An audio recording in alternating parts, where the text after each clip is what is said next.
Alright. Historian. Battle assistance. None. Army special one effects off. Let us start.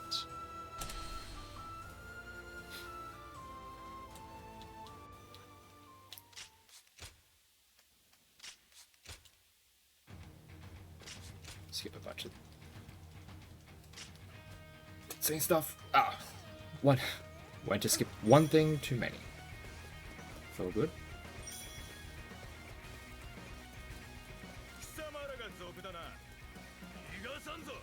Yeah, usually I'd not be like, I'd start a run from a pre-done save which starts after the prologue.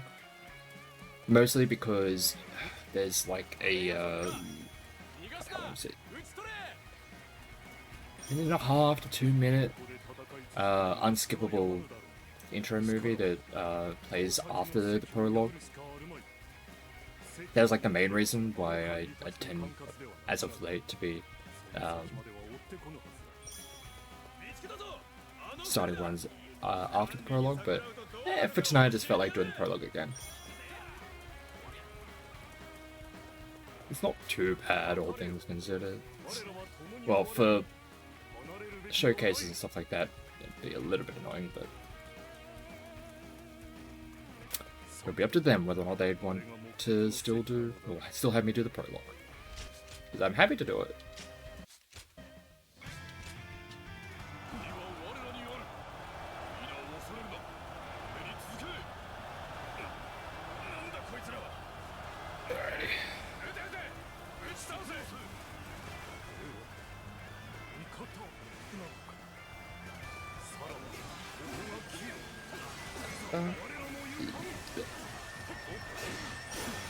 I am very excited for the DLC for this game.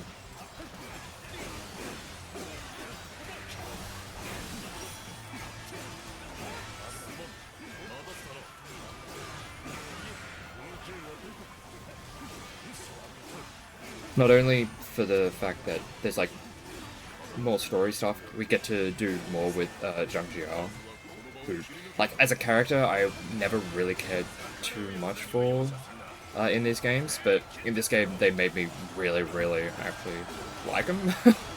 So getting to do more with them is I'm excited about. And also, there's all the other stories to go with it as well.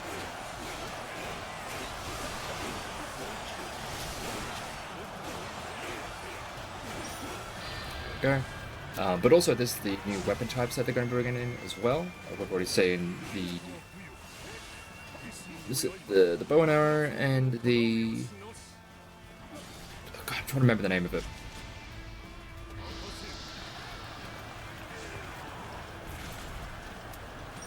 I can't remember the name of the weapon.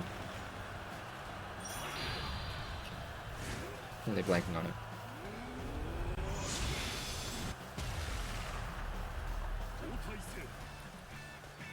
But we got to see a bit of them in the trailer for the DLC, so.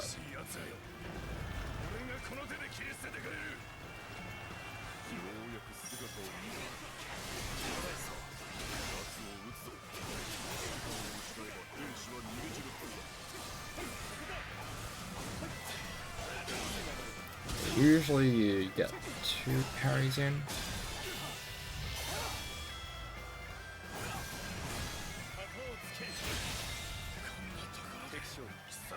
Just paying attention to when they start moving.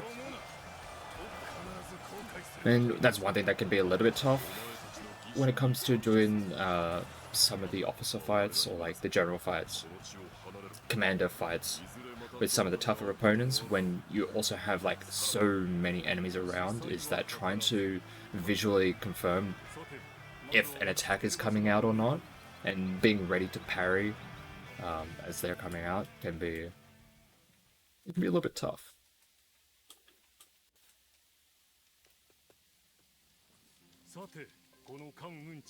Right, we just have to fast forward through this because it's this.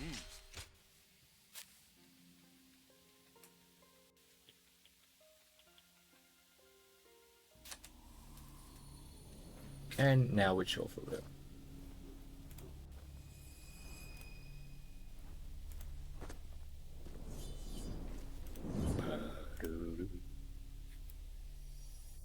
Because yeah, if I press start, you just get the sound.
Cool.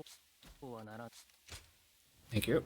So yeah, usually if I, well, as of late, what I've been doing has been starting from a file that starts from here, from this point right here, where the camera kind of zooms out. So yeah, it skips about 6.5 minutes.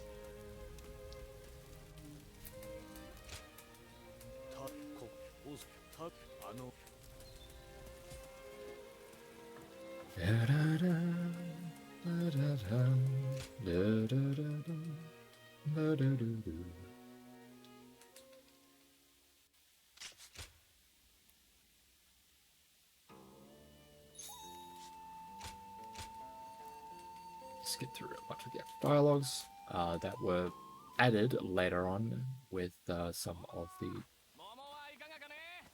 DLC armor.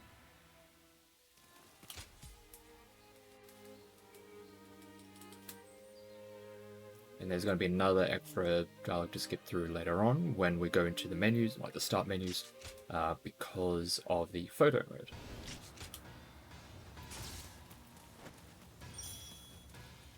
Alright, now we're getting into our training. We just have to do the things that is on the screen.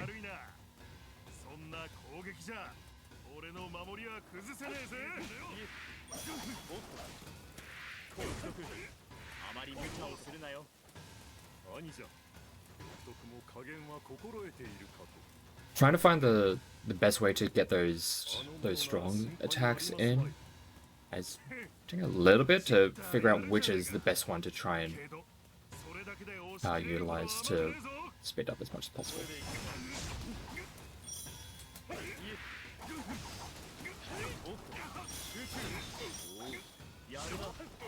Right, even though we have done the battle arts to break the armor, and we're essentially doing nothing for the time being, I am still going to be hitting him just so we can build up our bravery so that we can actually use battle arts right away.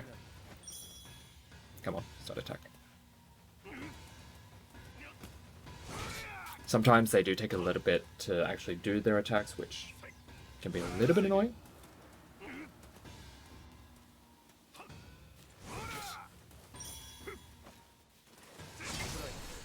Fortunately, the parryable, well, the attack that they want us to parry comes out pretty quickly.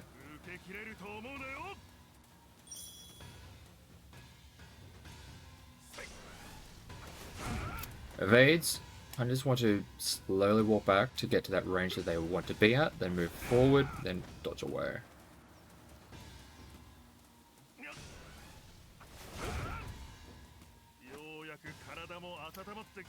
Because once they are a certain distance from you, it will kind of get them to do their attack. And now that we've broken that, now we just need to get the damage down onto them.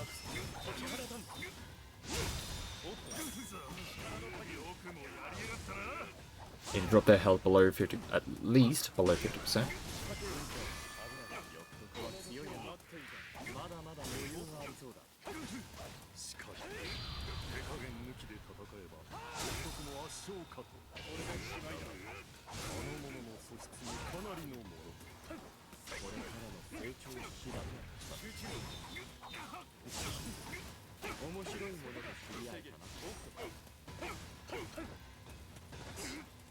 There we go. If you're going to use something like a Muso attack, you kind of want to wait until like the start of a dialogue box. Because if you do it at the towards the end of one, it will stop a second one from starting up.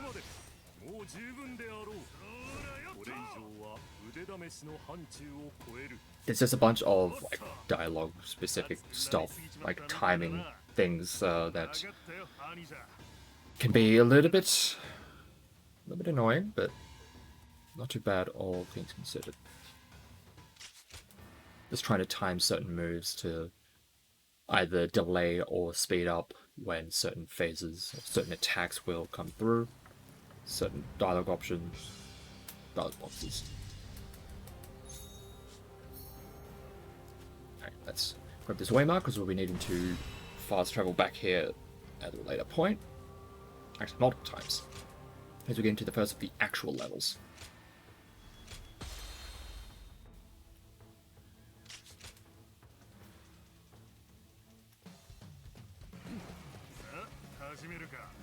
Alrighty. One thing that I've been doing at the start of these levels, is may not seem like much, but it helps every time you do it. Instead of just running, like you'll see there's like a bit of a time to accelerate.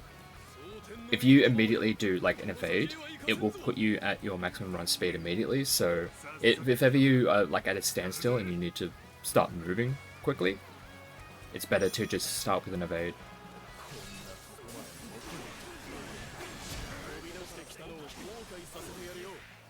Alright, so the way this level functions, it's very simple. We'll get that officer down to about 50% health, and the enemy main base is going to open up for us. Usually what happens is this gate right here is closed, and we either need to have allies nearby to help us open it up, or we do the damage to that one officer. And it gets the job done. Now, when it comes to commanders, you want your first instance of damage to be either through the use of a battle art, or a parry counter attack, or with that Muso attack. You want it to be something other than just a regular or a strong attack, because what happens then is you get like this reeling back animation as it kind of highlights the fact that, oh, this is a commander, be careful. This is the big dog for this level.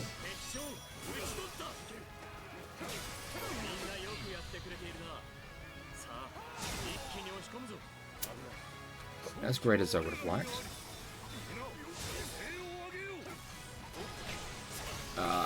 I did not want to do that execute. That was a bit of a waste of time. You ideally do not want to do the execute if the animation it would take to do that would be longer than it took to just defeat them normally. You take out the rest of the health naturally. And especially when it comes to like named officers,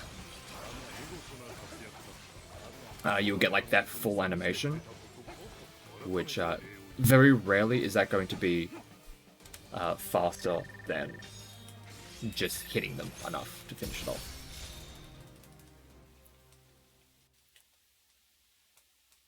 There are some officers like or generals that will just be like strong yellow turban officer or wise officer or something like that. If you do the execute on those, it's just like a half a second bonk. So you don't have to really do too much with that, and like it's actually not too bad because you can also get like a little bit of extra collateral by doing those as well, which is kind of nice. Yeah, for named ones, you got to weigh up the time it takes for that animation to go off versus how long it would take to naturally just hit them a bunch. Alright, so we are getting our spear. One of my least favorite weapons to use. I just don't vibe with it, unfortunately. it can be fun under certain circumstances with the right battle arts, but with the base battle arts that you have and just like the base abilities that you have with it, it just doesn't vibe with me too much. Well, I don't vibe with it, but we are going to be forced to use it because one thing with this game is that our overall character's level, it is a cumulative number of the levels of all of our weapons combined.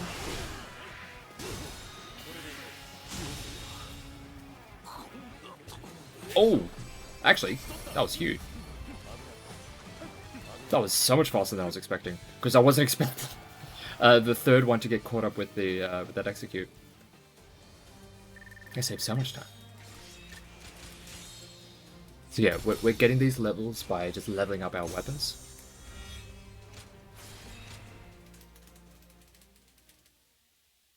And yeah, we're going to be getting, over the course of this run, I think a total of 7 weapons, and trying to get enough levels across all of them so that we have enough damage for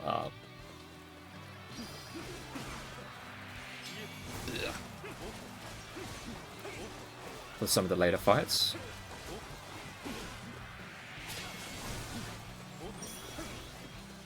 So yeah, we will be using every single one of the weapons that we'll have access to.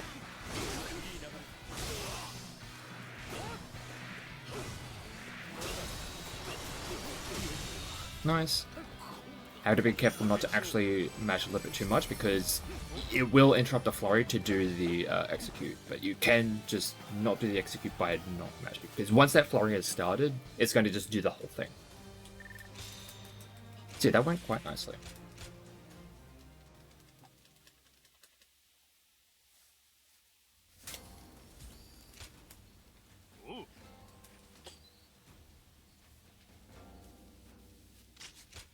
Now we get to move on. We're going to get to the wider map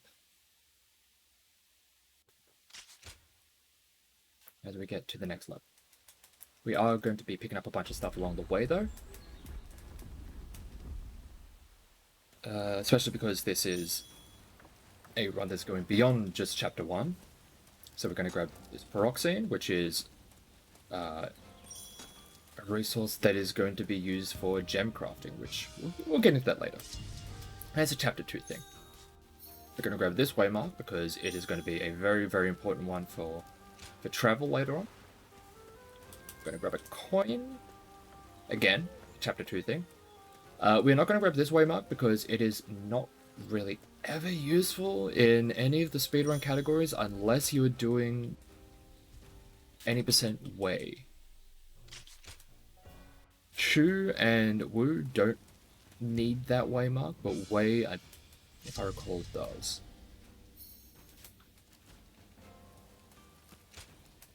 I've done routing for all 3 of the story paths, and I'm pleased to say that it feels like Wu is the fastest. It was the one I started with, and it definitely feels like it is the fastest. It's probably partly due to me putting significantly more time into it, so it's much more refined.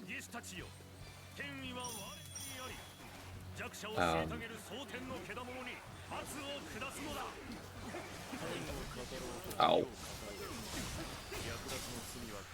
Yeah, Wu is definitely the fastest as it stands currently.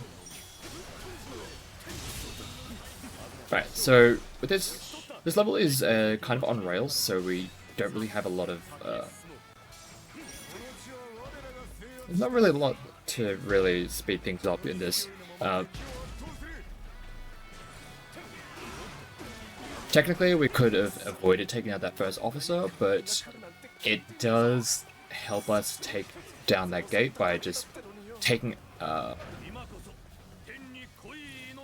care of all the enemies around us. Just makes it a little bit easier to knock the gate down. And also getting a little bit of farming done along the way. So we don't really have a lot of opportunities to do any I didn't get here quick enough. Curious. Usually we can skip this dialogue by coming here early.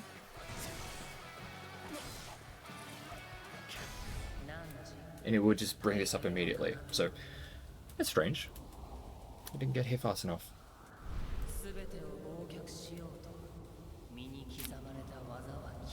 In the grand scheme of things, not the worst thing to be messing up on. Just maybe like a couple seconds. But yeah, we can't skip through this, we just have to deal with it. So we get taught about our specialize.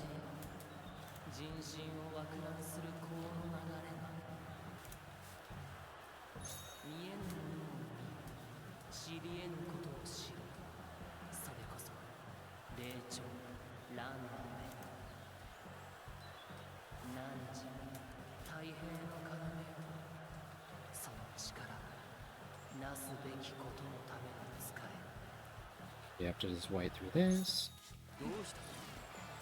Because one thing that the game sometimes will do, if you know the next step that you need to be taking, it will skip ahead.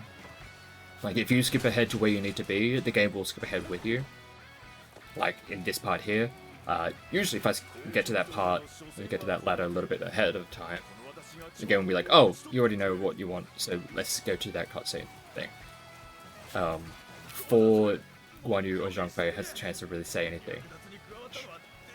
Would have been preferable, but not too much of a worry. That thing will also be useful later on with the next level with One Castle. Get into that a little bit later, but for the time being, we are going to be trying to navigate around these tornadoes.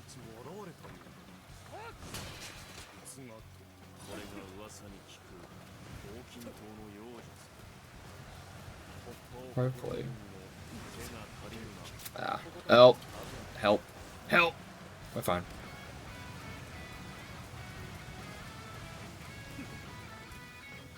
Now we do. There is a way that we can proceed without having to take care of the tornadoes.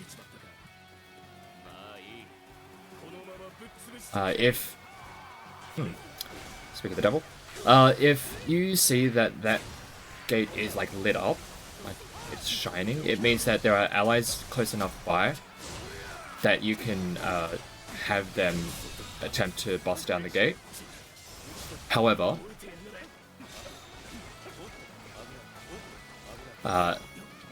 it would still be quite difficult to get through the next gate.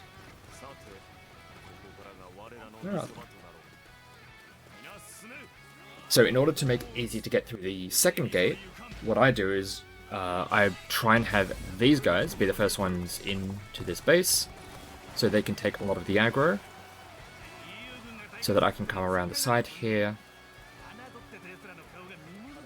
and try and get this opened. And hopefully we don't get interrupted.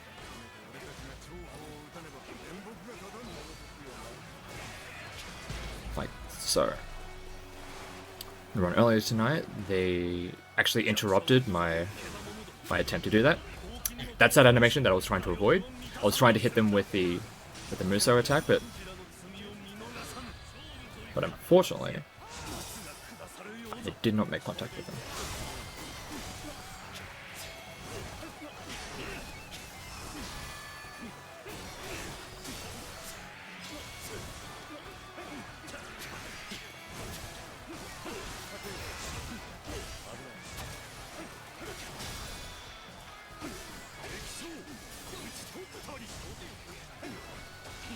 I was hoping we could get into the execute range. It's close.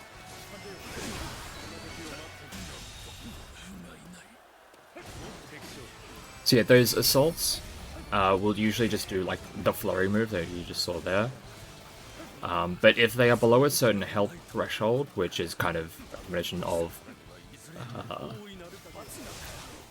their health, their defensive stats, your offensive stats, just taking all those into account and just tallying up the numbers. Let's see if I can get to 500. Does not look to be the case. Oh, we did.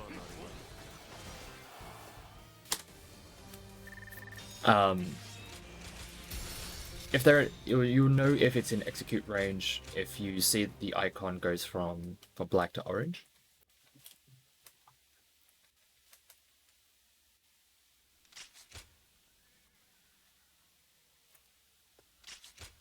And I think a lot of that time save was actually in that skirmish. Right, before we get into the next level, we are going to do the very rare side mission.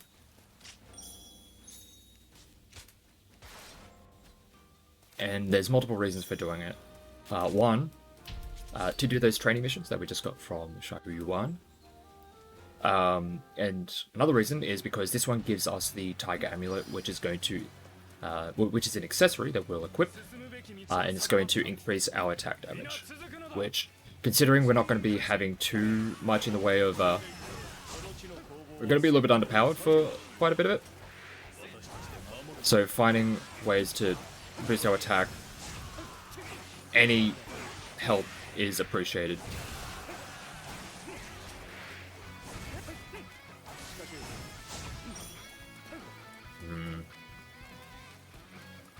So yeah, in this we're going to try and get the 100 KOs with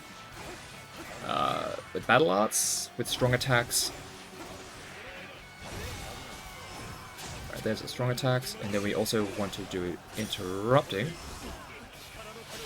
There we go.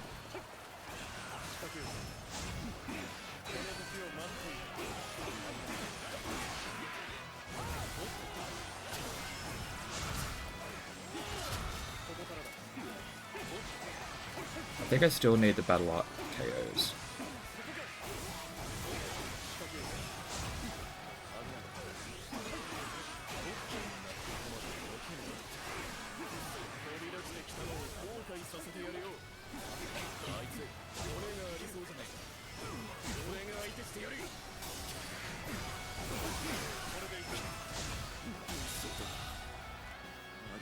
I don't know if I got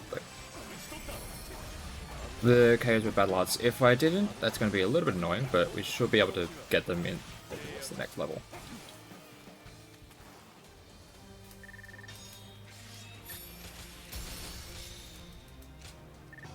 Yeah, just a little bit off.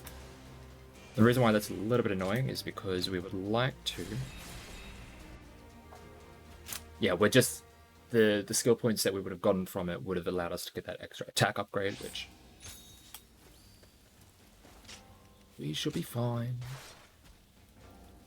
It's not too many that we're missing out on. We should definitely be able to get them done over the course of this next level.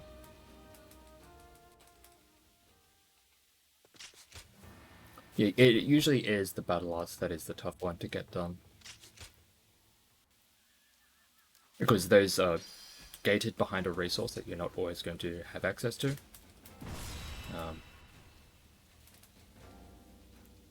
It's not too much of an issue.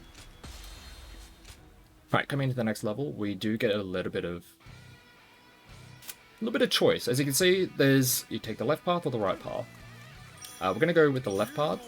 We're going to go with Liu Bei and his forces to try and get into the castle via their means. Sun Jian is trying to use a siege ram on the front gate, which...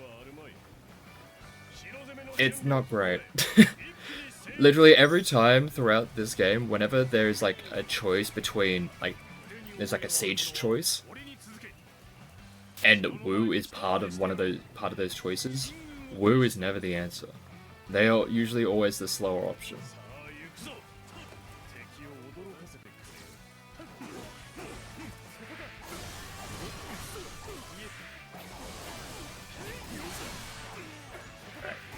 We're going to skip those first two because we can have our allies take care of those two. They'll be able to do that and catch up in time. And we are going to carry on. Try and get these two together. Nice, the 2 for 1. Love a little bit of collateral. As we move on, grab these two.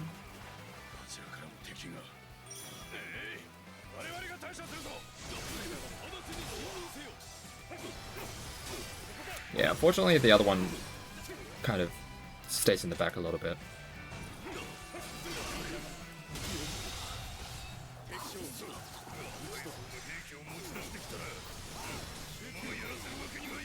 What are you doing? Alright, sure, they did nothing.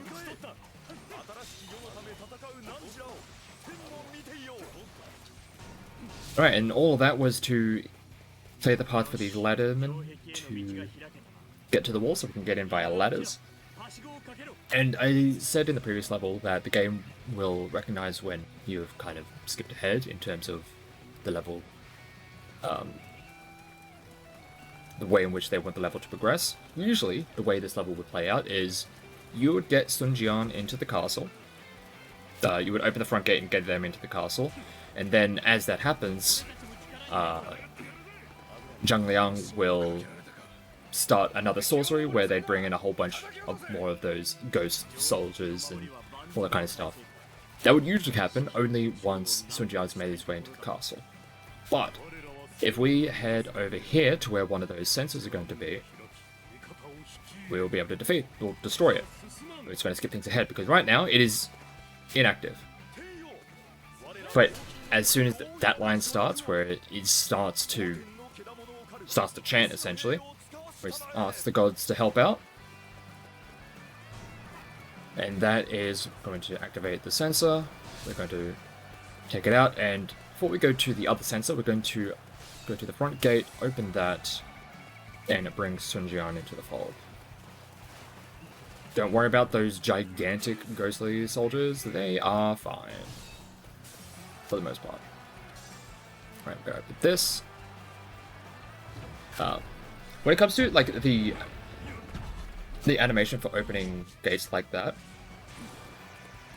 where you're like trying to pull up that bar, you are vulnerable for or interruptible for like this first half of the animation, but once you start to actually pull it up, you become immune, and it's the good old Dark Souls logic of while you're opening a door, you are invulnerable. Which is very nice, and it is used at some points during this. But yeah, now that we've gotten Sun Jian in, we're going to take care of that second sensor. We're going to deal with all of those soldiers, and if you look at the minimap in the bottom right, you'll see a blue figure just making a beeline right up the middle. And that is going to be Sun Jian coming to help us break down this next gate. Because, as you probably have noticed, if we walk up and try and take care of it ourselves, you do not have enough allies for this tactic. We need allies around to actually call them in to break this down.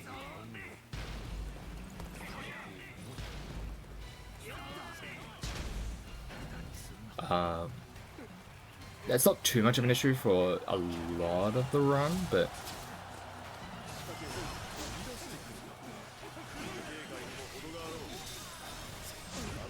alright. It becomes much more relevant if you're doing the longer categories, things that go beyond Chapter 2. But we have ways around that. That was supposed to be parry.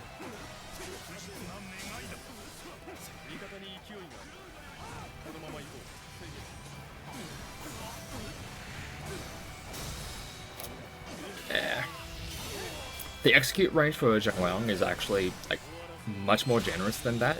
You can actually execute him from close to 50%, but unfortunately, kind of flubbed it. You can do a lot of damage to the fortitude with parry counterattacks, but because I whiffed it, and I didn't really have the bravery to do some more battle arts, was not able to really chunk away at that fortitude as efficiently as I would have wanted.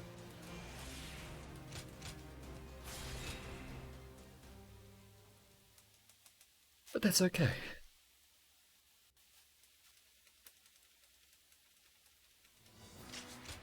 Right, coming into this next level, we're going to just talk to Huang Gai first. We're going to be talking to him twice, once for story progression and a second time to get some more of those training. And we're going to be doing a bunch of those trainings in this next level. You end up doing a lot of farming, like in this level coming up because you are just very, very deep in enemy territory amongst a lot of enemies, and you just like passively get close to like 1,000 KOs. And now we have a horse.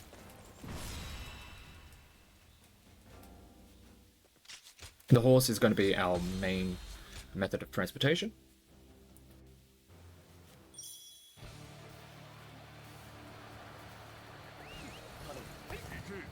And it has means to dash.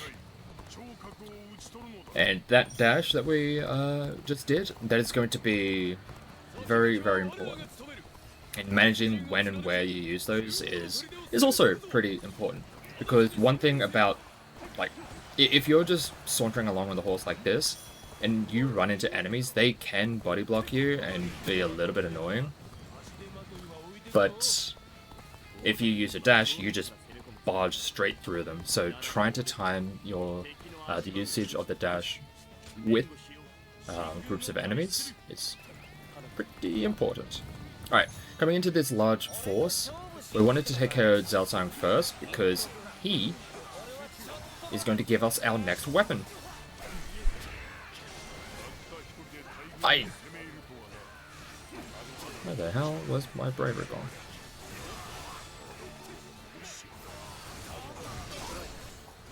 There we go.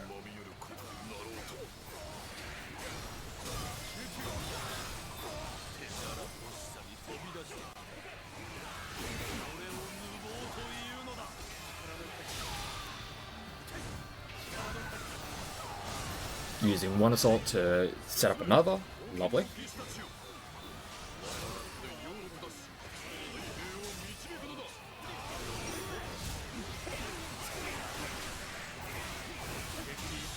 Alright, there we go. KO onto you, is you are going to give us the gloves, or the bullets. We're going to start punching things. And we fight Xiao Sang because he will specifically drop these for you. If you don't take him out during this fight, you won't get those gauntlets.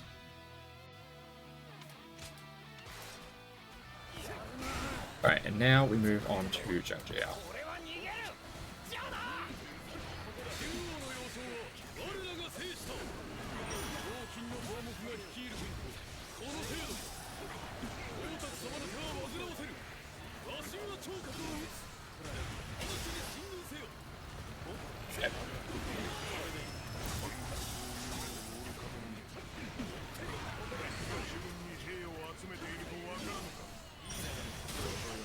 There is so much going on in this fight, and trying to keep track of everything that's going on, it's...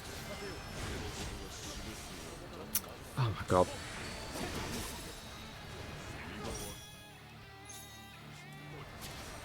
Get me in there. This should be enough on them, right?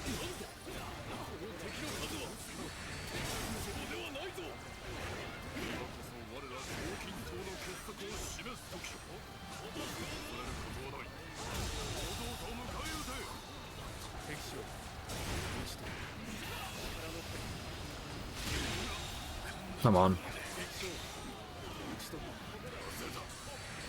I think that's enough? Yeah. Here's the ground.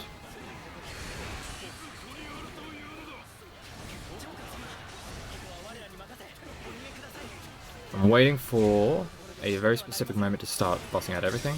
There. So now that everyone has been demoralized, the health totals, or health bars of everyone around, has been significantly reduced.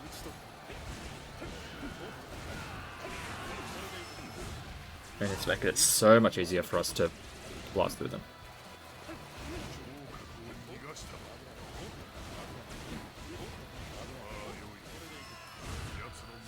And alright, we've gotten to at least 1100. 1100 is usually like a good benchmark to get to.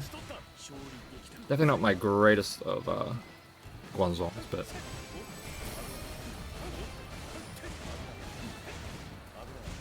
But sometimes you just get kind of bogged down in that one. Very easy for that to happen.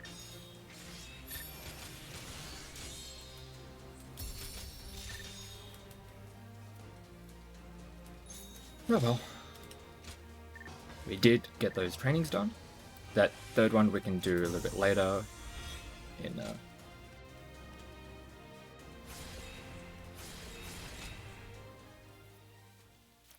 later in chapter 2. The second level in chapter 2, we do a lot of spear-based stuff, so as much as I'm not the biggest fan of using the spear, we will be using it at least one more time to make this. The gauntlets we just use for the rest of this chapter. Actually, we do use it at the start of the second. A little bit. As I mentioned earlier, we'll be over the course of this, we'll be getting 7 of the 9?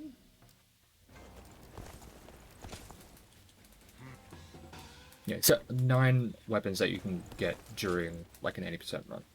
There are 10 weapons, but the 10th one is like New Game Plus stuff. It's Lubu's halberd. As you can imagine, it's very strong.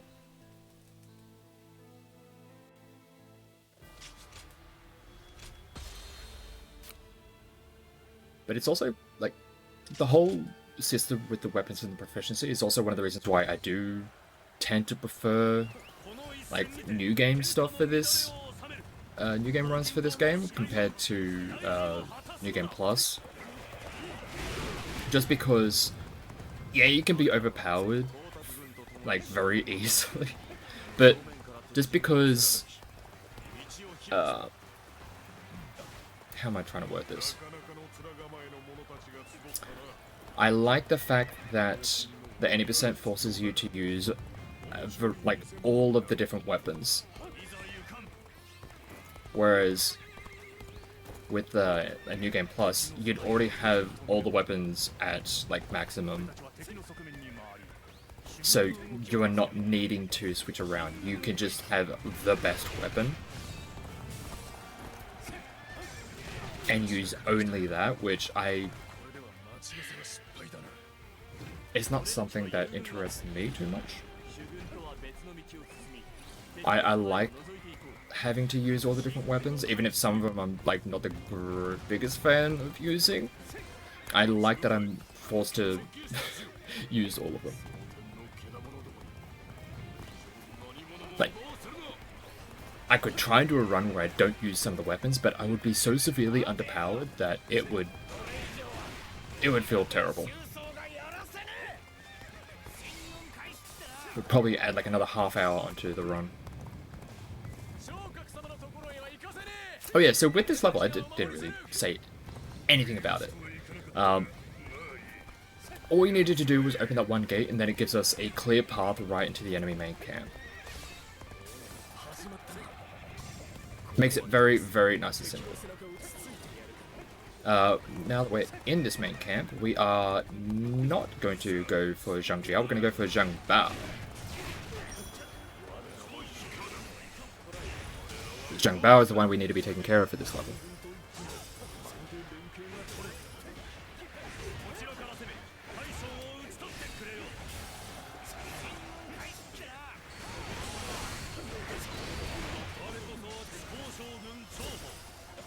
Ah, got interrupted.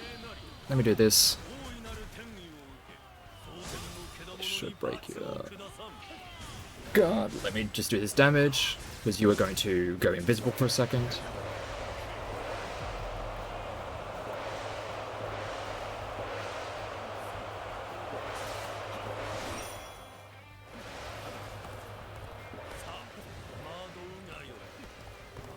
Ideally, we'd be pulling that fight over towards this ladder a little bit more, but that's fine.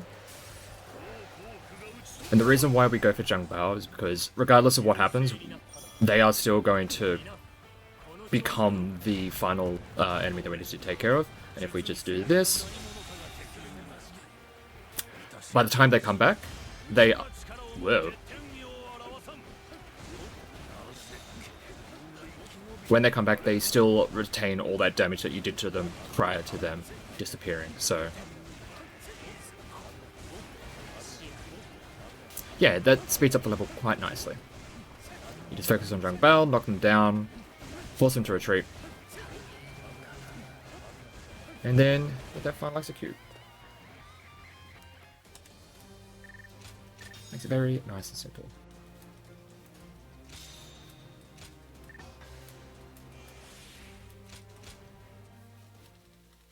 And now we're getting to the final fight with Zhang Jiao, where we start out with a nice gentlemanly 1v1, and then things get a little bit too real. And hopefully we can deal with the Tempest phase a little bit better, because it can get a little bit annoying. Those attacks are annoying. Okay, so the way we want to be doing it with this... ideally, parry.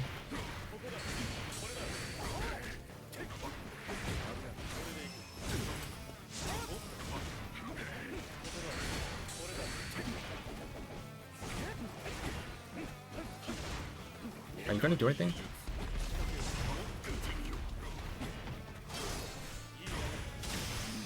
There we go.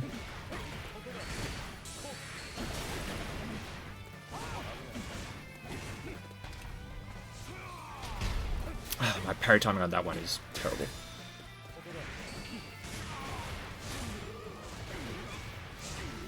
So usually you get... Ooh.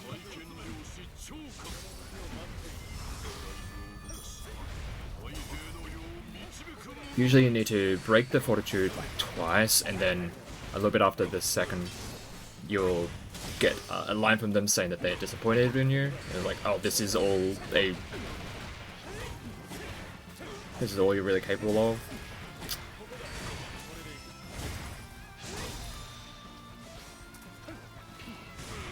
With a disappointment. And then we just blast them.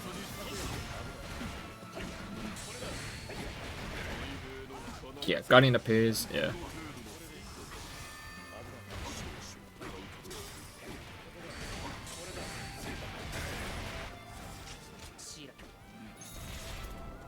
And it's going to cause us to go real mad.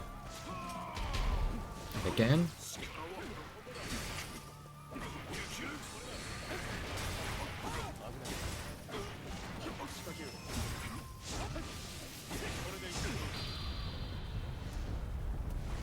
Well, there's not the greatest of timing of this, but sure, whatever. As we come out of the Muso Rage, it is going to... Never mind. It's going to force us into the second phase, which is where things get a little bit more annoying.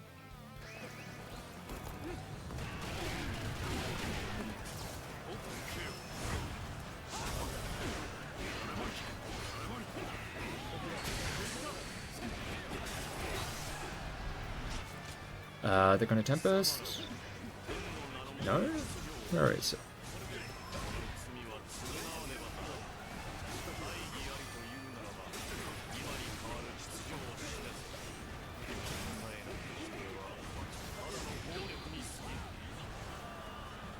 I don't think this is going to break it, right? It is. But I don't think it's going to be it. Oh, actually, this is perfect. Them starting the Tempest and them being still interactable thanks to the yeah. Okay, that is incredibly quick, that we don't really have to deal with any of the Tempest phases, because usually what happens is while that Tempest tactic starts up, they become immune for the duration of it, and only become interactable once you have once you've actually dispelled it by defeating 300 enemies. But because they were fortitude broken as they were doing it, I was still able to interact with them because the prompt to do the assault follow-up was still there, which kind of knocks them out of that state. So I was still able to do damage to them even though the Tempest phase was still going. That is very rare for that to work out so cleanly. And it mostly happened because... I'm not sure why, but sometimes they will, as soon as they get... At what point is it?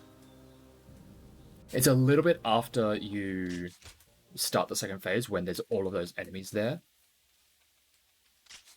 There'll be like that little bit of an extra cutscene where all of your forces arrive, and that is when they'll usually like snap that immediately, snap the Tempest like right then and there.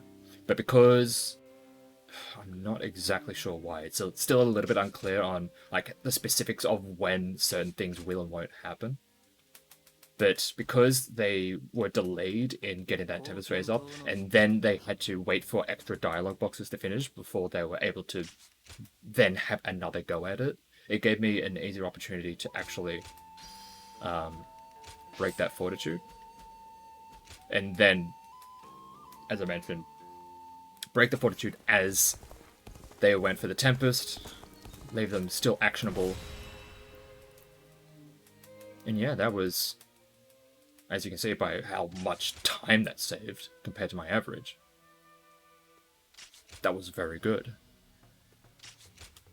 Alright, coming into Chapter 2 now is when we're going to be introduced to the companion system, but for this one we don't want Guan Yu specifically because of how we want this level to function.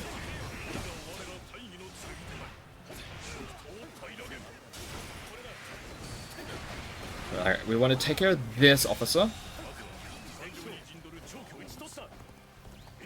We are going to come over here and take care of this one. Superion can escape. We're not too worried about that one.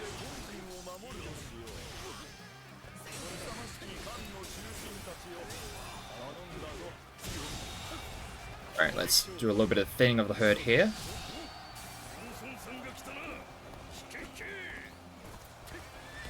Alright, and we are going to go up here, take care of this officer, and they're going to give us our next weapon type.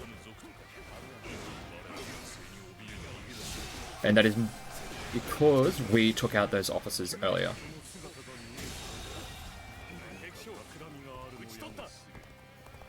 So they're going to give us the wheels. And also, because I think we did a little bit too much thinning of that base, Guan Yu is already making his way up to that halfway point where we did that fight just there. And the reason why that is important is because... Let me just quickly switch our weapons. We need to be chasing this officer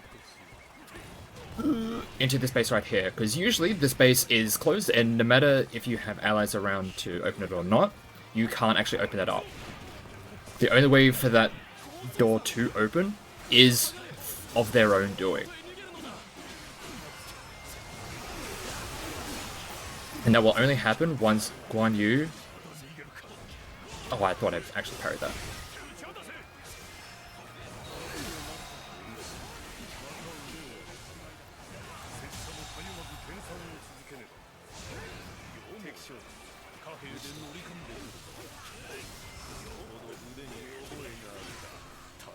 Gonna kill? No.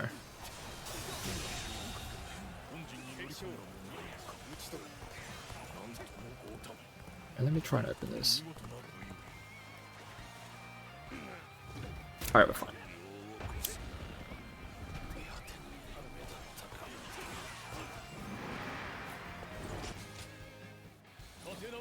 Yeah. So, this level can be a little bit annoying. It was very annoying before I figured out that, like, how I could manipulate all of the... What the? You're going right down the middle? Down the middle? What do you mean?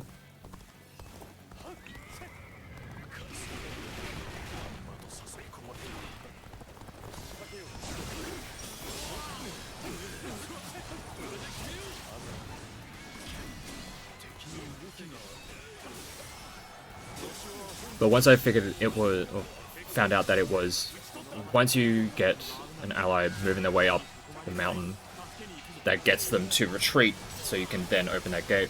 Because when I was like starting to route this, I saw that there was sometimes that gate would open, sometimes it wouldn't, and I was like, what is causing this?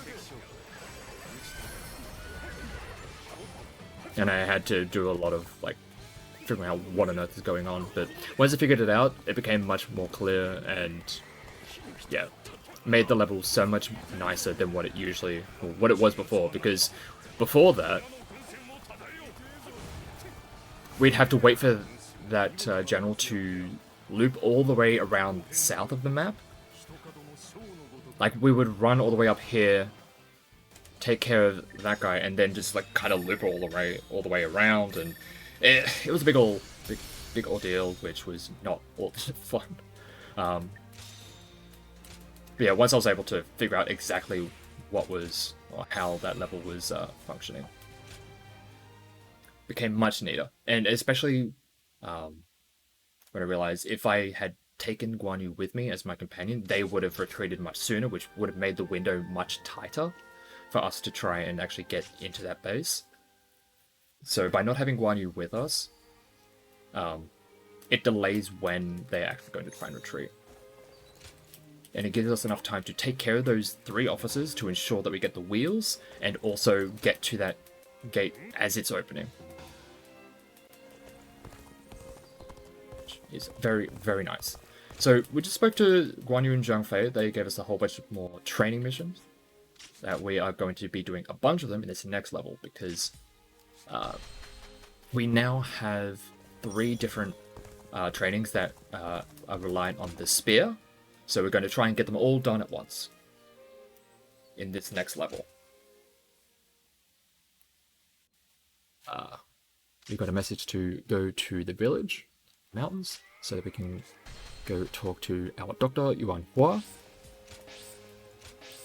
And we're going to get the rewards from that waymark. And we're going to do a bit of shopping. So we're going to get the better spear, which is going to make the farming a little bit easier. We're also going to grab strength pills, because they're going to be useful for boosting our strength. And now we have a bunch of letters to read for story progression. Guy for Jing, you, and then we talk to Zhang Fei's letter, because that gives us gem crafting. Have enough for an Oblivion gem. At the very least, I just want an Oblivion gem, which is the one at the very top, which is going to boost the range of our attacks. That.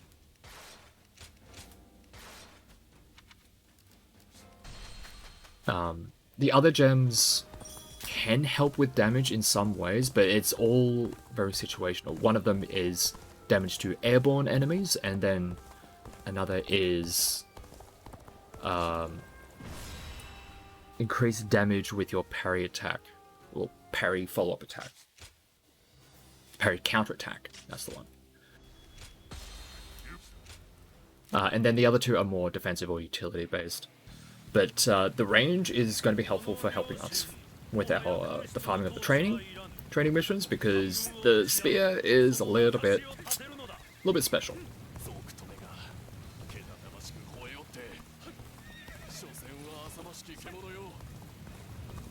It's fine. I'm not the biggest fan of it until you get to like the late game battle last to work with it, but for the most part, like, the base kit of it is a little bit underwhelming for me, especially for like speedrun purposes. But the trainings that we need to be doing over the course of this level is getting KOs with this flurry attack, getting KOs with the charged strong attack, which is like the big sweep, and then kills with the battle art.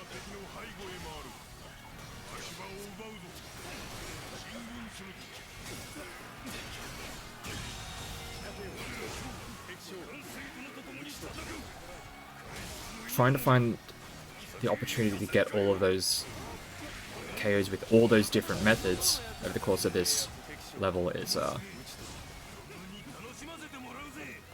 it's taken a lot of trial and error.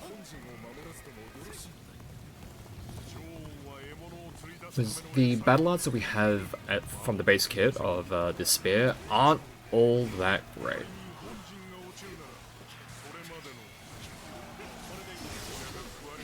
All we have is just that little charge and then a counter attack.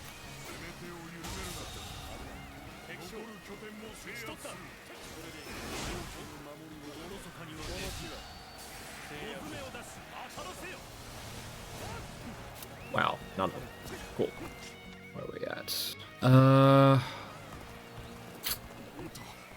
That's fine. Alright, so also, while I'm doing a lot of the farming, I'm also making sure to specifically take those 2 bases that I did, because in doing so, what that is going to do, it's going to cause the enemy main base to open up, because they're going to try and charge out towards us.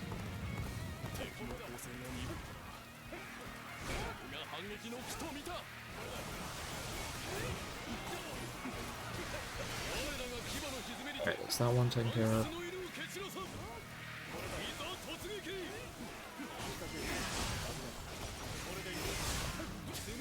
There we go.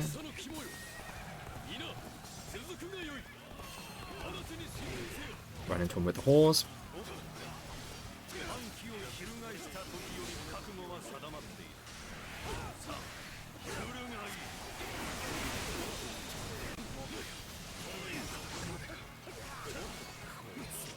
Have I done?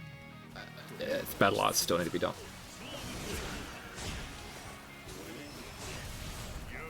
Fortunately, when it comes to well, when you use the rage, you get a refill on all of your bravery, and also while you're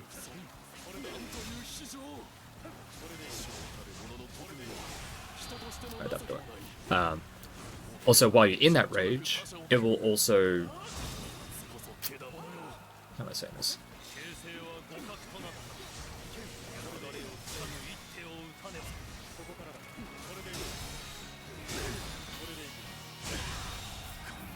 That's not what I wanted.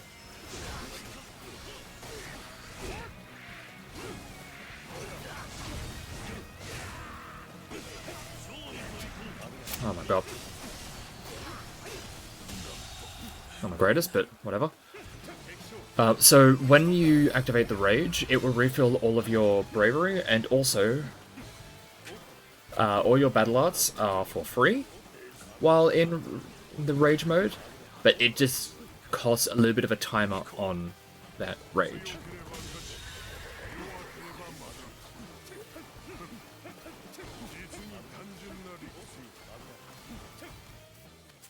Yeah, not the greatest, but we're getting the things done that we need.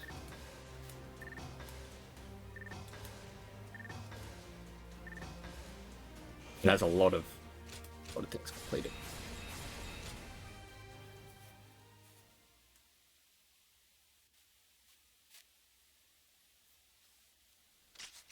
And a lot of the Troy stuff done as well. Alright, now we'll go back to the wheels. Head back over to you. Going to the other level that we have.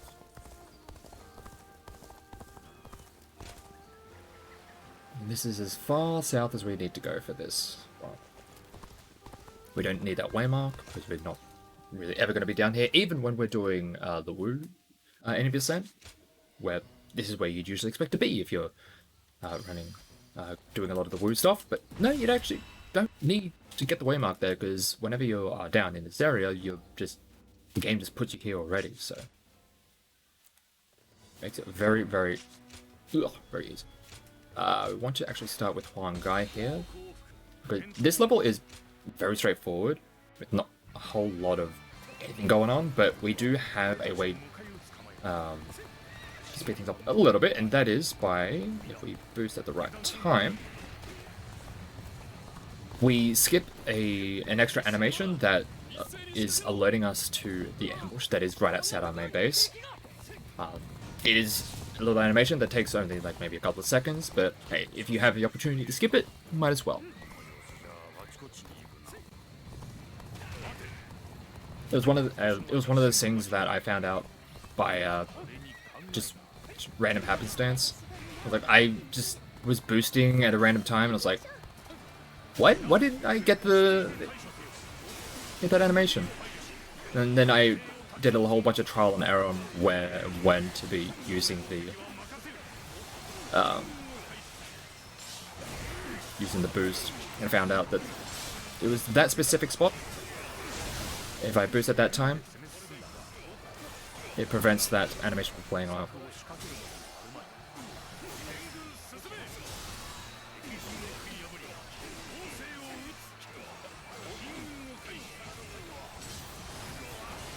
And now that we've beaten the ambush, we can just run straight into the enemy main base and just take out Oshi.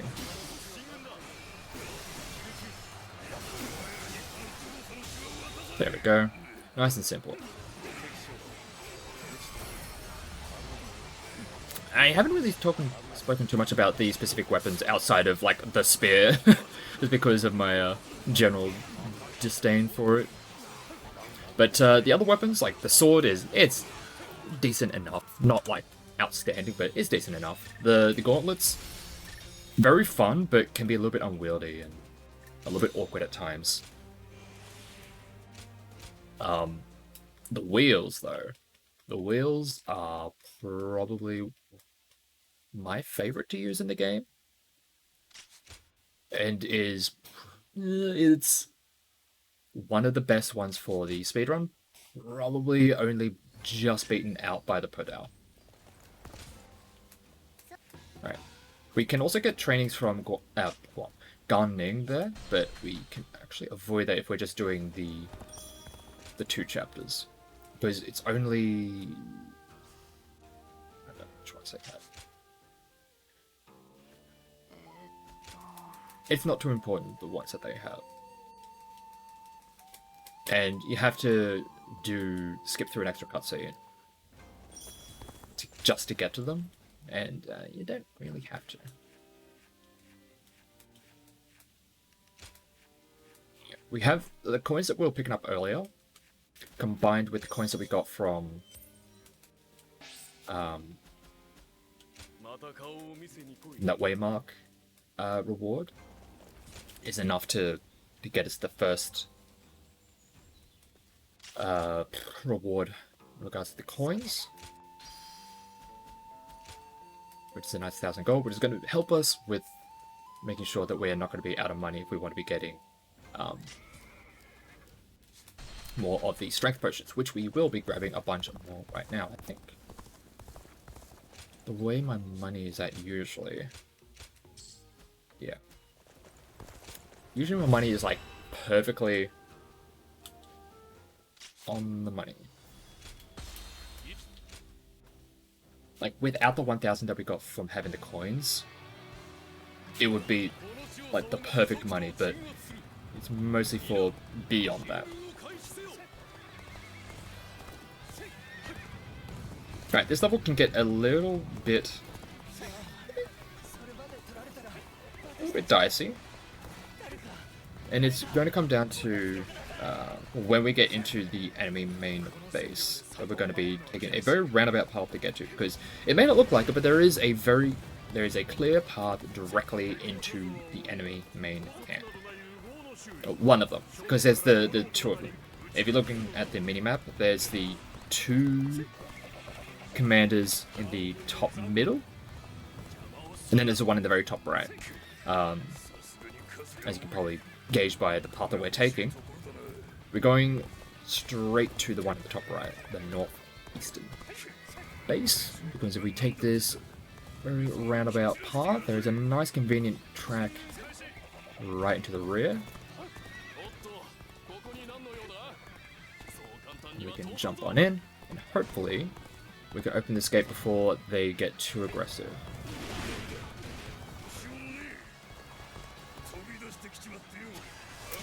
Tis not to be.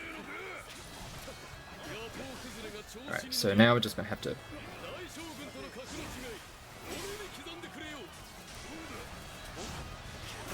Yeah, I didn't have the bravery, so I just decided to hit him. Yeah, that's the animation that I usually try to avoid.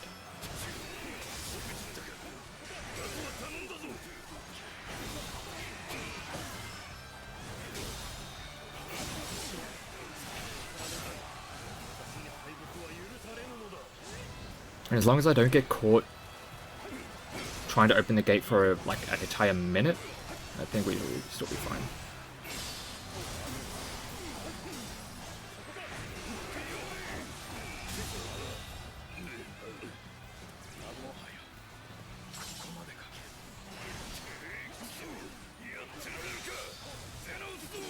I...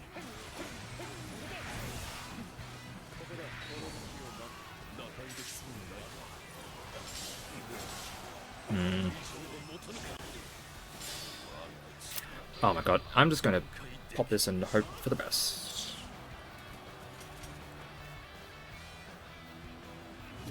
Yeah, there we go. Not the greatest, but getting out of there at any point is ideal. Sometimes you can get in and out of there without any issues whatsoever. You can open the gate before you even start fighting the general or the officer.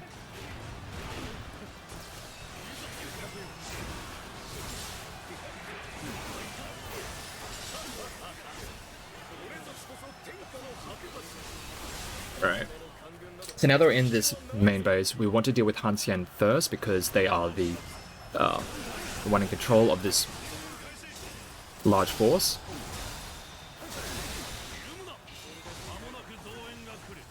And if we take care of them, where's...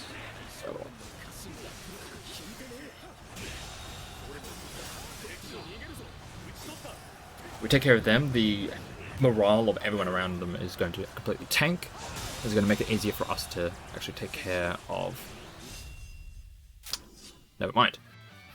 I was going to say we can try and take care of the other commander that we need to take care of before we pick up the Podals, and we can avoid this. Unfortunately, we ran right into it, because they were right in the pile. But that's fine.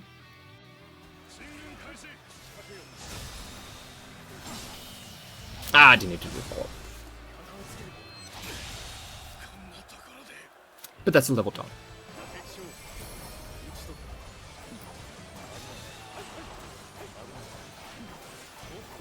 Alright.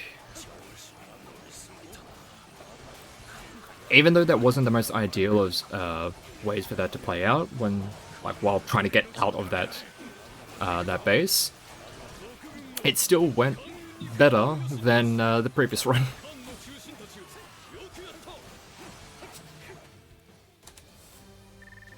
Which sounds a little bit wild considering that that was not great. Anyway, we do get to move on. We've got a whole bunch of extra trainings done. We are going to hold on to the skill points that we have for the next skill page that we'll be getting a little bit later. Alright, so in that we did pick up the next weapon that we'll be using, and we'll be using it for this level and then the start of the next level. Wait. The next 2 levels and then this start of the following. Because the Podal that we picked up, which is the weapon that we just picked up, it's a big sword. It's a big old slab of metal. It is a very, very, very good weapon. I was talking earlier about how the wheels are one of my favorites to use and is one of the better weapons for the speedrun. The only other weapon that I'd probably put marginally above it would be this. And you'll find out why in just a little bit. It is mostly because of this. The Sea of Flames.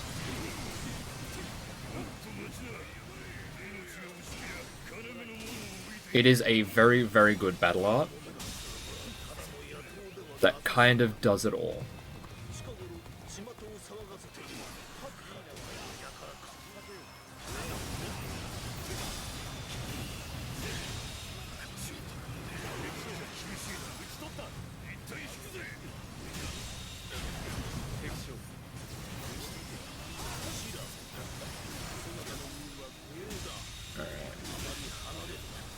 So yeah, this is an escort mission, which is definitely our favorite.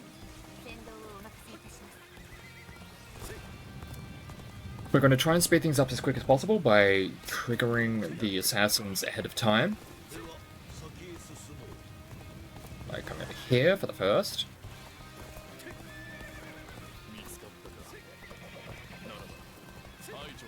Come over here for the second.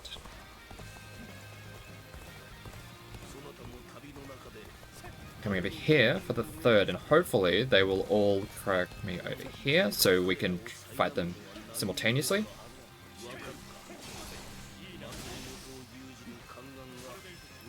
Alright, there's at least 2 of them.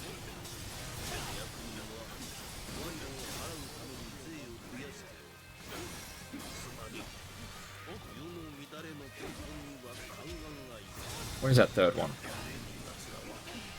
Did they get...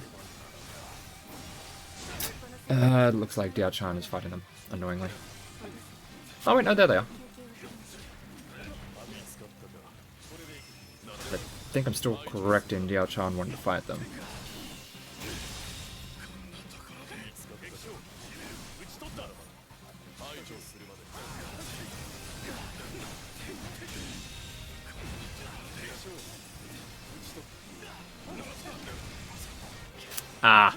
Ideally, what would happen... Oh, I know Diao-chan did move on. Wang Yun is the one who's just still here. Cool. Execute range. And now, while they take a little bit of a breather, we are going to move on and, again, activate some assassins ahead of time.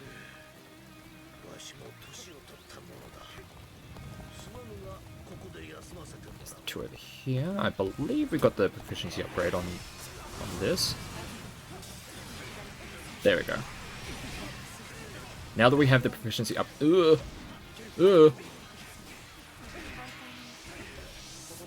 God. Specifically, that move doesn't work, I guess. Yeah. Charged up Podao strong attacks are very, very good.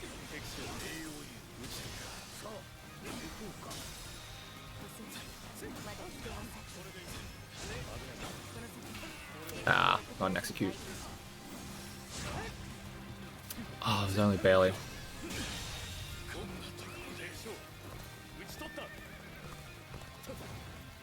So yeah, one of the things, specific things about the Podao is that you can charge up your strong attacks to do some very powerful moves. But it can take a lot of time to actually get to the next level of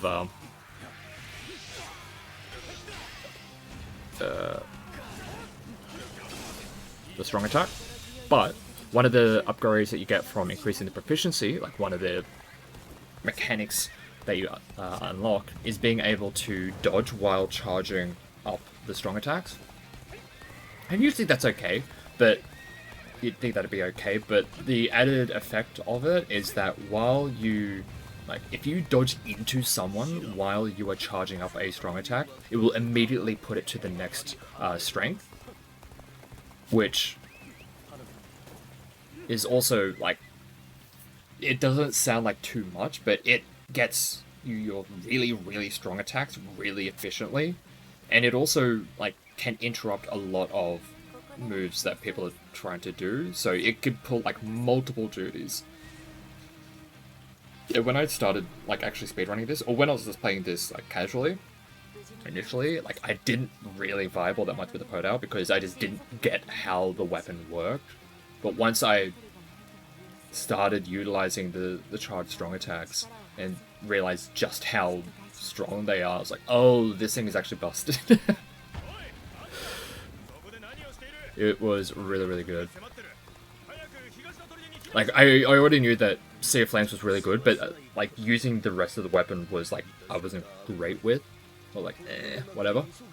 But yeah, once I started actually learning how to use the weapon, it's, like, nutty how much strength this weapon has.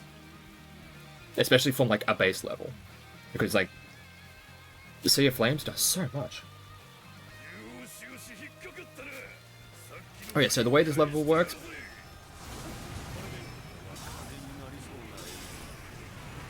You get drawn into a trap. Who the trap is for? Unclear.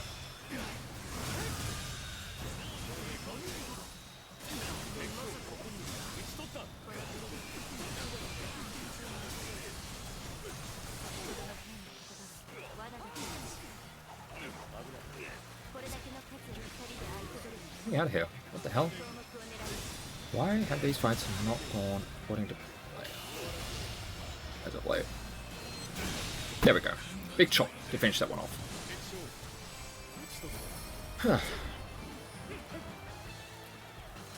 Been messing up the timing a little bit of that. Usually I can get through all of them without them really having any response.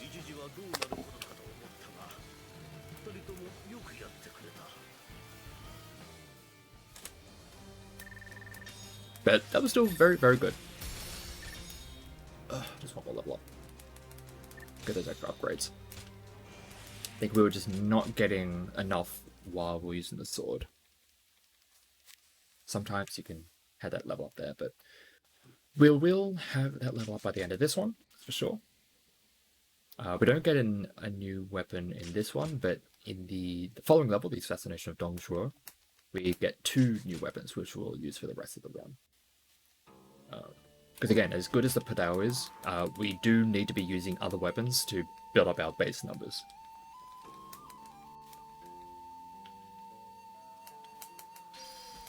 Alright. Next level, strength pills. These strength pills are going to last us for the rest of the run. We'll get some more trainings.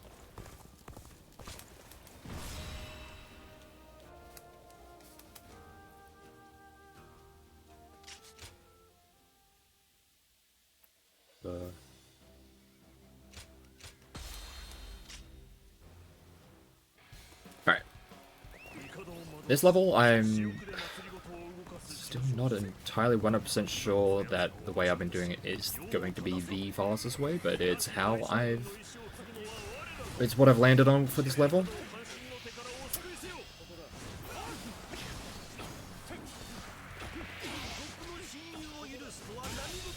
There we go. And as you can see, like those, the dodging with the charged attacks is kind of nice. But yeah, when it comes to like the routing for this run and just like this entire game, a lot of it I've just had to kind of push it together on my own. There aren't too many other people who have either run it in the past or continue to run it or have had interest in running this, but I've been doing my best. I've been also very slowly putting together like notes for a guide for the speedrun, but it's gonna be levels like this which are gonna be really annoying. I'd need like a visual guide. In terms of just like raw text, a level like this is going to be a little bit annoying to try and make it clear, because there's a lot going on with this one.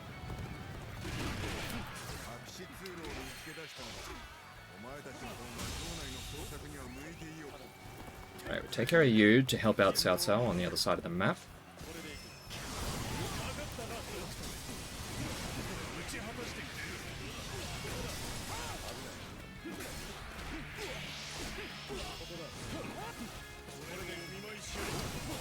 It's usually a good idea to lay down the Sea of Flames and then just start bumping into them, just to keep them like kind of trapped in the fire.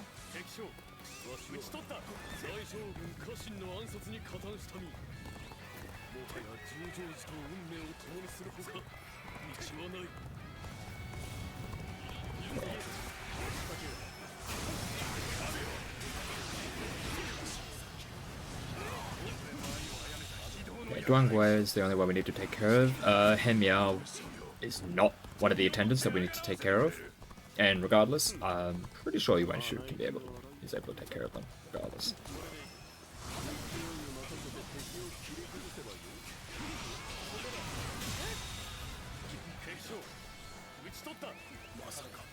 Oh, that did just clear him out. Able to get a nice wide arc on that swing to take them out. Alright, so we're taking care of a bunch of the attendants on this side of the map. We're going to take the secret path to get to Xiaiyun. Initially when I was trying to get the routing for this level all put together. One thing I was doing was I was just going straight down the center of the map and then just picking up this guy as they're trying to retreat. Like, let them escape through the escape path and then just pick them up on at the south. As I'm taking care of some of the other attendants that are going to be on this side of the map. But I think it came down to kind of spreading out the dialogue. Because if I was overlapping things a little bit too much, it made it a little bit tougher to actually speed up some of it. Like, because I need dialogue to play out to get the stamina drop, morale drop here.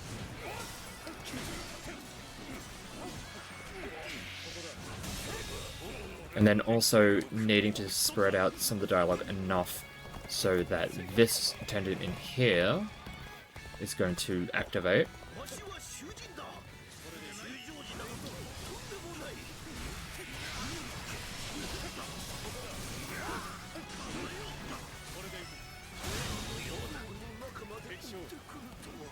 And now that they have all been taken out,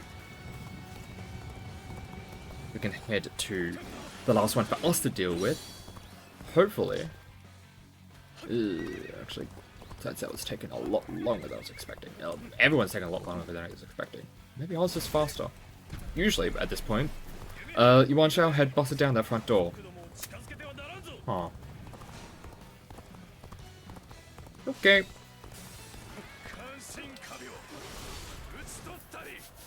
So yeah, much earlier when I took out that random officer to help out Cao Cao is so that they could get to the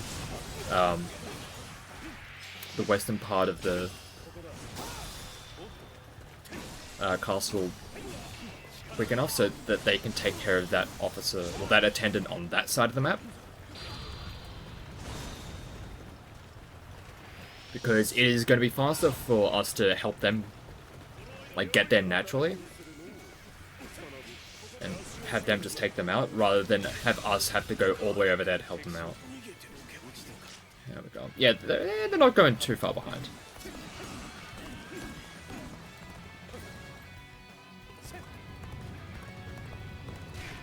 Usually I'd like things to time so that Cao Cao is defeating that last attendant as we are finishing off the one that we did. But yeah, it's not too bad of a desync. As I've gotten better with everything on my side of things, it has kind of made it so I'm having a little bit more time to kill at the end. Try and get a little bit of farming done.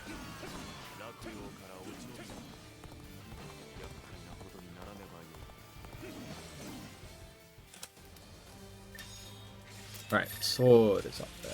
There we go. New skill panels. There we go. That's all.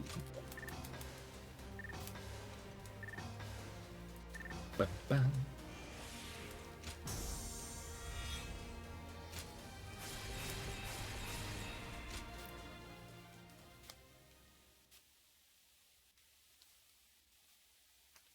Alrighty.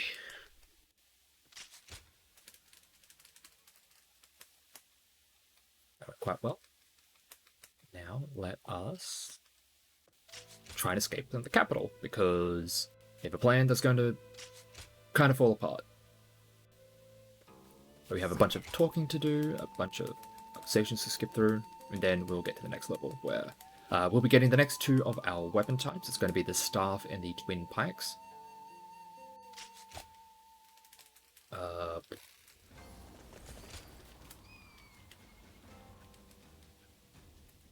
We're going to be getting them like one after another pretty quickly, because we're going to take a fight that the game doesn't really intend for us to do.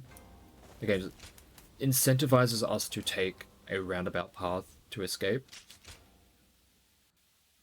But we're like, now we got this. Because as we are trying to escape, we are going to have Lubu on our tail, trying to chase us down. He's not really in any rush, but he is making his way towards us the entire time, so You ideally don't want to get too bogged down with fighting, but the way we do it, it's usually not too bad.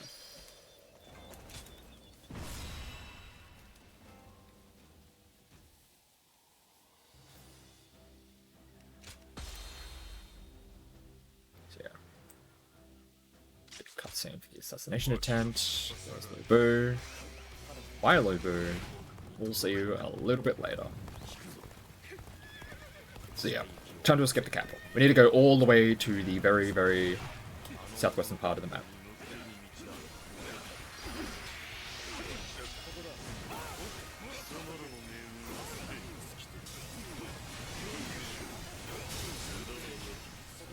Ah, interrupted.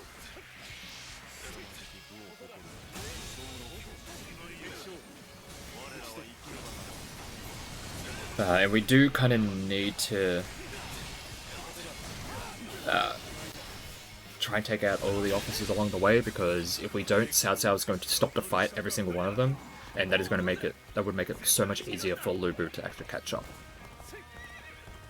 Although we probably I'll have to test something a little bit later.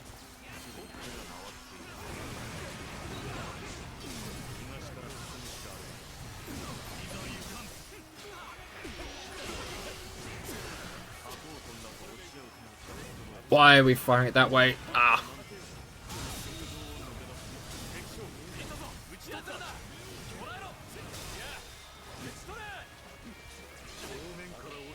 Let's do this just to catch that one in the collateral.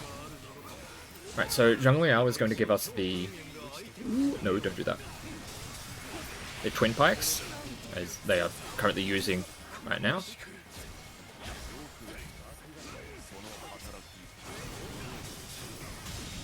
And then Li Meng is going to give us the star.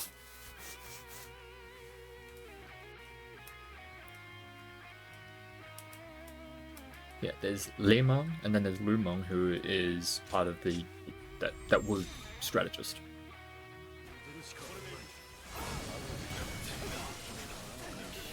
Oh, perfect execute.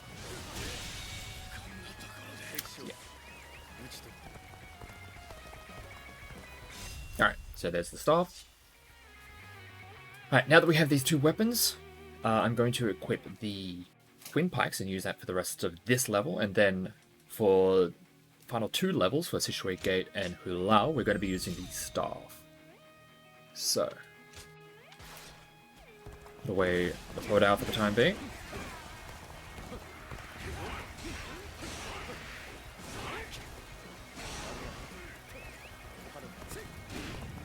Dash on through. Kick a door open as you do. Also, these great shields are very annoying. You can't just like jump over them. You need... They are some real nuisances to try and get through. Oh my god. We're just going to use a Muso to just blast through two waves of them. This guy, Galshon, is sealing away the exit. So as long as we can take care of him, we can then escape. 5, 6, 7, 8.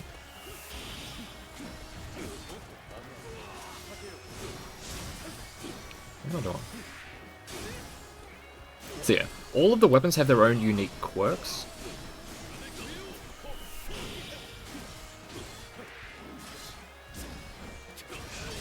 Oh my god, parry timing is horrendous there. 5, 6, 7, 8. There we go. Definitely not my greatest run of this level. Took a lot more damage than I was expecting. But now that we've opened up the escape path, Cao Cao is going to make a beeline to it.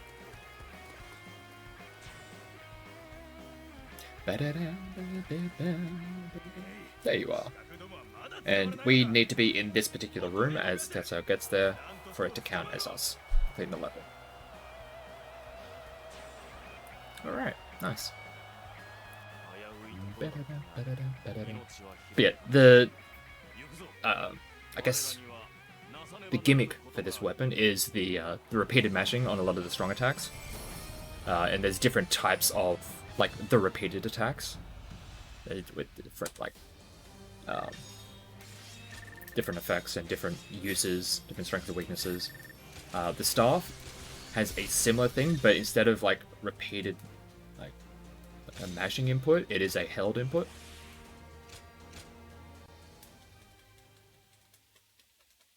We'll get to see it a little bit. Not too much, because I don't end up using it all that much. I end up just leaning on the battle art for the staff. Yeah, I haven't really spoken too much about how all of the weapons have their own unique quirks to them. It's like they have their own movesets, their own unique quirk to them. That definitely makes them all feel very unique. Like, the gauntlet had all of the different stances that you could flow through. The wheels have the like the enhanced strong attacks that you can activate by hitting them as you have wheels return to you. The Podao with like the charged strong attacks of the various natures, and then this the Twin Pikes with the mash move, the mashed strong attacks, and then the staff with the held strong attacks. So like all of the different weapons have all these different unique quirks to them, which definitely makes it feel quite unique. And the variety, like I've spoken about it before, that being forced to use all the different weapons for like an 80% because of like how the proficiency affects your overall level. It pulls like double duty, like being forced to use all the different weapons is like in and of itself is kind of nice because you get a little bit of variety, but also because all the weapons play so very differently and you have to like adjust the playstyle like depending on the kind of weapon you're using. It's like doubly refreshing.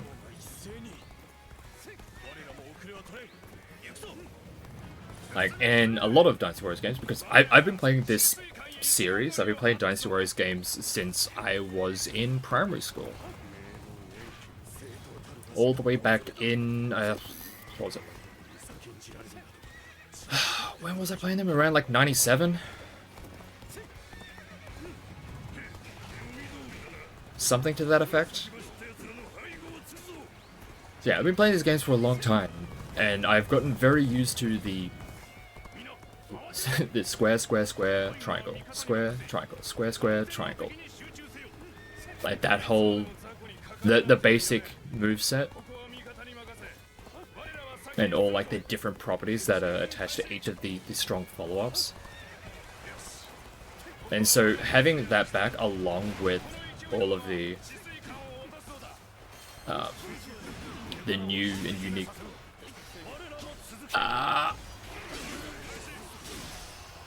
spins on all of the weapon types, it is so nice and refreshing compared to what I'm used to.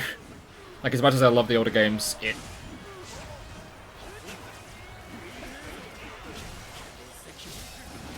does get a little monotonous at times, but for better and for worse.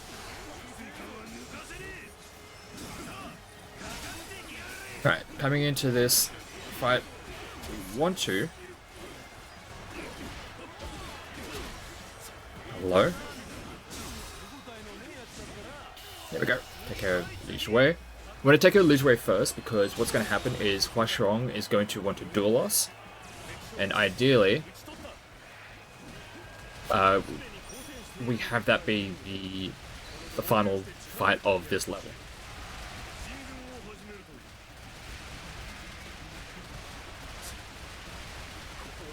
But we just have to wait for some dialogue to play out. There's a particular line. This one. And this is what I mean by the held attack, the continuous attacks with the staff. And the way these duels work, you see that bar at the top? Whoa, not the move I was expecting.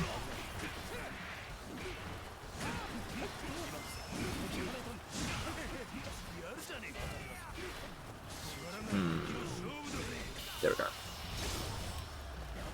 It's just by doing damage, you swing the bar in your favor. And it is quicker to just win the duel than it is to just fight him normally.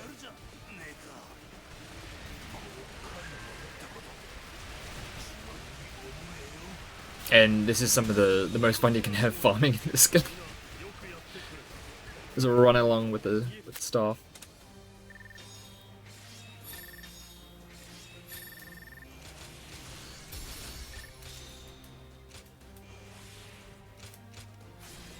Nice.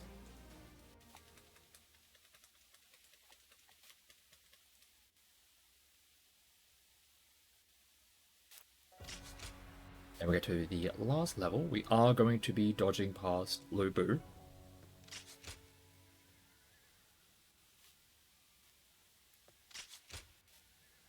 As much as I do enjoy fighting him at times, fighting him takes like several minutes on its own.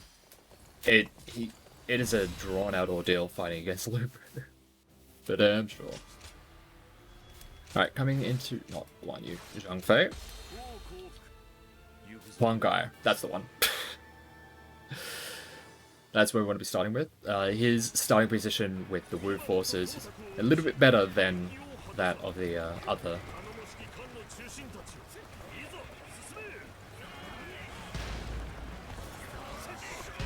Alright, so last level. Just one more fight to go.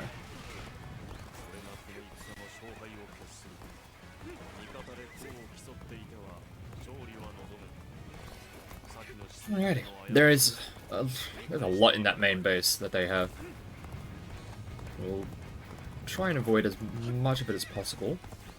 First of all, there's this force that we have right at the front. We can just barge our way through, find a bit of a gap between some of the last soldiers. And there's a lot of rows of great shields here that we're going to try and get around. First of all, we need to just get around Lu Bu. Hopefully he doesn't chase us too much. Okay, that soldier, that one great shield was a little bit closer to the wall than I would want. Usually there is a bit of an open path. Kind of like this. There's a convenient path along the side, along the core of it.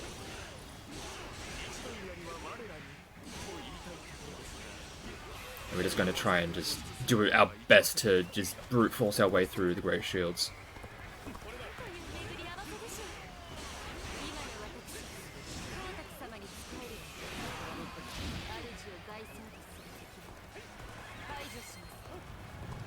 Alright, now Dongshuo.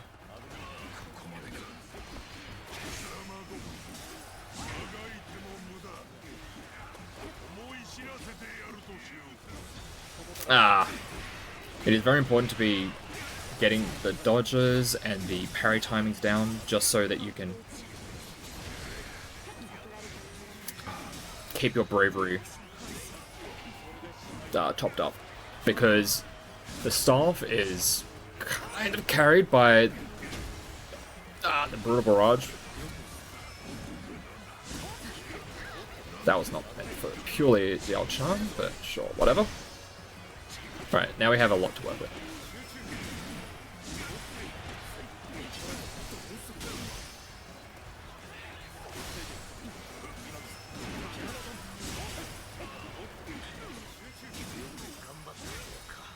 Is that enough?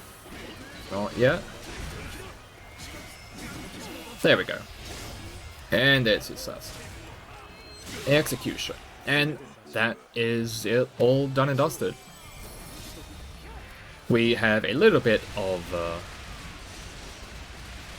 busy work, a little bit of conversations to skip through, a little bit of a cutscene skip to finish it off, and then when it says chapter 2 complete, that's time. Yeah, that was pretty good. Not a whole lot that went wrong. There was like a few instances of um, delays trying to get through gates, trying to open up a gate here or there, but for the most part, a lot of the fights went pretty well.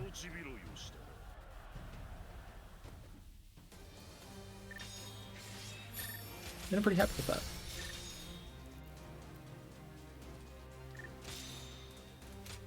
Let me just get through this. Yeah, usually if I'm doing a full game run, there's still like another couple of hours to go on top of what we did right here. But that is not to be the case for today, because we are just doing the 2 chapters. It's a little bit of a shorter run, a little bit of a teaser to what we would expect for the rest of the run. There's still another 2 weapons that we end up picking up in the course of it, which again have their own unique quirks to them, very fun to use. And once you get into the later chapters is when you have to have a lot more flexibility when it comes to the weapon usage. Like for the first 2 chapters, it's all very cleanly routed out. There we go, very nice. So yeah, a lot of the weapon routing is very all clean and neatly done. Beyond that, it gets a little bit haywire because you're diving into the world of RNG.